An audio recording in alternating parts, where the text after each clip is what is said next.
किसी private school या college में अप्लाई करिए। किसी भी प्राइवेट जो रेप्यूटेड प्राइवेट स्कूल है उसमें अप्लाई करने का क्या प्रोसेस है, पहले आप इसको जानिए। स्टेप 1 में क्या होता है, see the vacancy in the newspaper. आप न्यूज़पेपर में वैकेंसी देखते हैं, स्कूल या कॉलेज की निकली है, आप उसको पहले देखते हैं।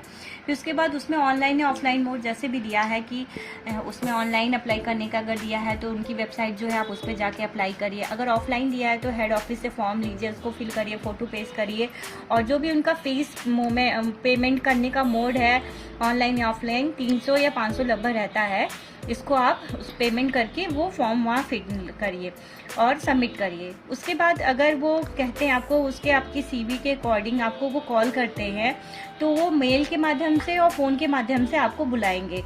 इसके बाद आप जो 5th स्टेप है, आपको वो रिटर्न एग्ज़ाम के लिए एक डेट देंगे कि आपको आके अपना कॉल लेटर रिसीव करिए और रिटर्न एग्ज़ाम देने आइए। जो भी उनका सेंटर है उसमें वो मेंशन रहेगा।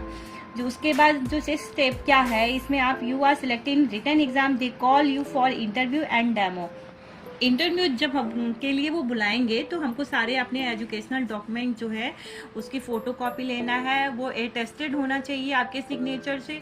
अपनी फ़ोटो कॉपी, आधार कार्ड या जो भी आपने वोटर आईडी कार्ड उसमें आपने फॉर्म भरते हुए मेंशन किया है उसकी फ़ोटो कॉपी वो लेके जाना होगा। उसके बाद इंटरव्यू के देने के बाद वो आपका जो सब्जेक्ट आपने अप्लाई किया है उसका इंटरव्यू देने के बाद वो आपको टॉपिक देंगे या वो आपसे कहेंगे कि आप अपना कोई टॉपिक बताइए और उसका वो क्लास डेमो लेंगे। उसके बाद वो आपको सेलेक्ट करेंगे और बहुत से स्कूलों में कुछ दिनों की ट्रेनिंग दी जाती है, बहुत से स्कूलों में डायरेक्ट टीचिंग के लिए आपको वो कर देंगे। अब चलिए बात करते हैं कि कैसे ये पेपर होते हैं, कैसे पेपर दिए जाते हैं। जब रिटर्न एग्ज़ाम होता है तो उसमें वहाँ पर 2 पेपर मैक्सिमम मैंने स्कूलों में देखा है कि 2 पेपर होते हैं।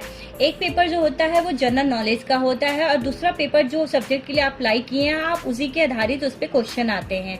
अगर आप हिंदी से अप्लाई किए हैं तो क्वेश्चन पेपर हिंदी में आएगा। बाकी सभी बोर्ड जो भी सीबीएसई आईसीएसई बोर्ड है उनके सभी पेपर जो भी और सब्जेक्ट के हैं वो इंग्लिश में आएंगे।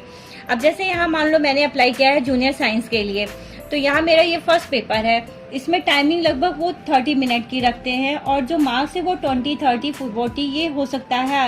अदर स्कूलों में अदर नंबर्स दे सकते हैं। यहाँ नाम रहेगा आपका, यहाँ फ़ोन नंबर आपका जो नंबर रजिस्टर है आप किसी और का नंबर ना डालिएगा, अपना नंबर डालिएगा, अपनी ईमेल आईडी डालिएगा। फिर यहाँ 2 क्वेश्चन जनरल साइंस में आते हैं कि जीके में कि यहाँ क्या होता है, दोनों क्वेश्चन कंपल्सरी होते हैं। पहला क्वेश्चन जैसे है कि एजुकेशनल कौन सा which type educational tool you will use for backward area child education. जैसे एक क्वेश्चन ऐसे आता है, आपने सब्जेक्ट जैसे आपका साइंस से है तो वो टूल्स पे मैक्सिमम क्वेश्चन आएंगे। अगर आपका आर्ट सब्जेक्ट है तो वो थ्योरिकल आएंगे, जैसे वुमेन एम्पावरमेंट क्या होता है, वर्ड पीस क्या होता है, ये सब पे ये लगभग 250 वर्ड के होते हैं। वो पेपर में ही क्वेश्चन दिए रहते हैं और पेपर में ही आपको उनके वहाँ पर स्पेस रहता है, आपको आंसर लिखना पड़ता है और सटीक अच्छा माने आप 250 वर्ड्स में अच्छा आंसर लिखिए। जो जनरल नॉलेज का क्वेश्चन है जो फर्स्ट पेपर है उसमें सेकंड क्वेश्चन ये आ सकता है कि आप चाइल्ड साइकोलॉजी पे बेस्ड हो सकता है कि चाइल्ड या टीचर साइकोलॉजी बेस्ड हो सकता है कि आप बच्चों को कैसे मोटिवेट करें, how to motivate a child to give answer in classroom. ये मैक्सिमम जब आप यूपी टेट या सी टेट के पेडागोजी आप पढ़ते हैं तो ये क्वेश्चन उसी के पर आधारित होता है। इसको आप 250 वर्ड्स में उस कॉपी में लिखिए।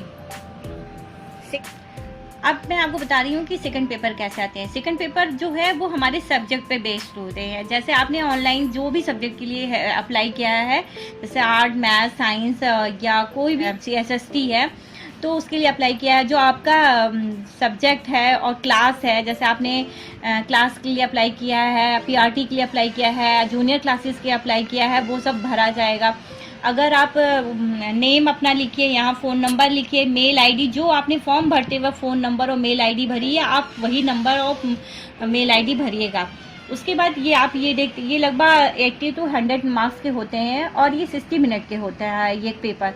ये पेपर जो है वो अलग अलग कॉलेज पे अलग अलग टाइप के हो सकते हैं, थोड़ा सा डिफरेंस हो सकता है, लेकिन मैक्सिमम इसी पैटर्न पे सारे स्कूल और कॉलेज के ये अलग अलग कॉलेज या स्कूल पे डिपेंड करता है। जैसे आप सीबीएसई और आईसीएसई बोर्ड का दे रहे हैं, सीबीएसई बोर्ड का दे रहे हैं तो उसी के हिसाब से आप उनके वही पे बुक पढ़िए। आईसीएसई बोर्ड पे दे रहे हैं या यूपी बोर्ड दे रहे हैं तो आप वही बुक पढ़िए। जो क्वेश्चन आते हैं वो स्टैंडर्ड लेवल के होते हैं और लगभग सब पूरा बुक कवर करे रहते हैं, हर सेक्शन से लगभग एक क्वेश्चन आ जाता है। अब यहाँ हम देखते हैं लगभग 10 से 12 क्वेश्चन आते हैं और पूरे इंग्लिश में ही आते हैं। जैसे all question are compulsory, second paper के सभी क्वेश्चन कंपलसरी होते हैं। 4-5 क्वेश्चन जो स्टार्टिंग के आते हैं वो डिस्क्राइब टाइप के आते हैं। जैसे मैंने यहाँ एग्जांपल दिया है, डिस्क्राइब द सेल स्ट्रक्चर, ये साइंस से रिलेटेड क्वेश्चन है। यहाँ पर अपने आंसर दीजिए, उसी पेपर सीट में ही उनके आंसर के लिए जगह बनी रहती है। लगभग 40 वर्ड्स के होने चाहिए, ये आप इसको लिखिए। जैसे एक दूसरा क्वेश्चन जो आया है स्ट्रक्चर है, आप वहाँ नेमिंग करनी है, इस तरह का आ सकता है। तीसरा क्वेश्चन ऐसे मैच द फॉलोइंग आया है, आप उसको सही मैच करिए दिया। साइंस में जैसे है बैलेंस द इक्वेशन, ऐसे क्वेश्चन आ सकते हैं। जैसे ये केमिस्ट्री से लिया गया है, आप इसको इक्वेशन को बैलेंस करना है। फिर यहाँ फिल इन द ब्लैंक्स है, आप यहाँ ये भी केमिस्ट्री से रिलेटेड हो सकता है, अगर अदर सब्जेक्ट में अलग अलग तरह का हो सकता है। जैसे इस तरह के क्वेश्चन आ सकते हैं साइंस में, बैलेंस द इक्वेशन, ये केमिस्ट्री से रिलेटेड है। यहाँ पर ये फिल इन द ब्लैंक्स, ऐसे आपके जो भी सब्जेक्ट है उसमें ऐसे फिल इन द ब्लैंक्स जो भी हैं वो क्वेश्चन आ सकते हैं। गिव 1 वर्ड आंसर, कोई भी आपको वो वहाँ क्वेश्चन में दिया गया होगा उसका 1 वर्ड में आंसर देना रहता है। राइट डाउन इन्वेंशन और साइंटिस्ट नेम, आप जब अगर ये आर्ट से रिलेटेड है तो उससे रिलेटेड ऐसे जैसे किसने इसके ऑथर हैं या किसने ये इन्वेशन किया, ये सब पे डिपेंड होके क्वेश्चन आ सकते हैं।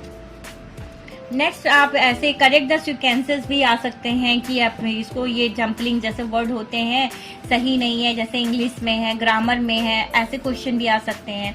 The theory type question come about 4 to 5 and all question come in all section like physics, chemistry, biology. और ऐसे आर्ट्स में है या और कोई कॉमर्स सब्जेक्ट में है, उनमें भी ऐसे पूरा बुक लगभग स्टैंडर्ड लेवल का जितने क्वेश्चन होते हैं वो आते हैं, कवर हो जाता है। About 10 to 15 question come in examination, इसमें 10 से 12 भी हो सकते हैं, 15 हो सकते हैं, वो अलग अलग स्कूल का कॉलेज का अपना अलग अलग क्राइटेरिया है। सभी क्वेश्चन जो होते हैं वो पेपर सीट देते हैं, उसी में हमको आंसर लिखना पड़ता है और जो सारा पार्ट लगभग सिलेबस का कवर किया रहता है। आप इतना जान लीजिए, अगर आप सीबीएसई बोर्ड दे रहे हैं तो वो थोड़ा स्टैंडर्ड लेवल, आईसीएसई बोर्ड जैसे आप 8 का दे रहे हैं तो वो 9 के भी कुछ क्वेश्चन जैसे लगेगा कि आपको ये 9 का क्वेश्चन आया हुआ है, तो आप अच्छी से तैयारी करके जाइए। Thank you.